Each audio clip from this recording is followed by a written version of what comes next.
Sëlu bu ndaw ak Fallou bu Mboudaye Séeréer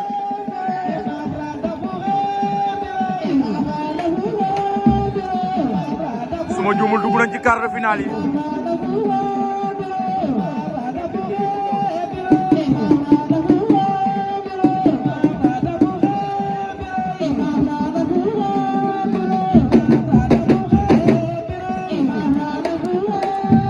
Fallou jël na avertissement sànq.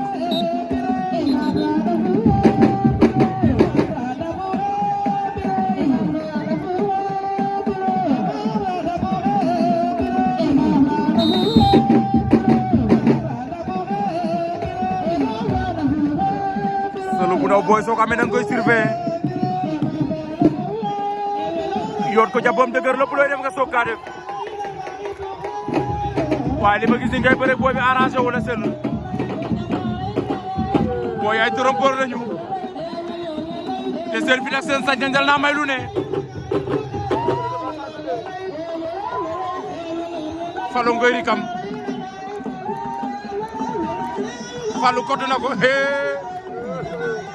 Songole Fallou bañ na de lu ma la wax booy ay taxantaan lañu te ay mbër lañu ñoom dañuy bëre ba keroog ba ñuy daanu waaw Sëlu bu ndaw xaar na ko Songole ko daan na ko jël bu rëy waaye dafa gaañul pare. General TV,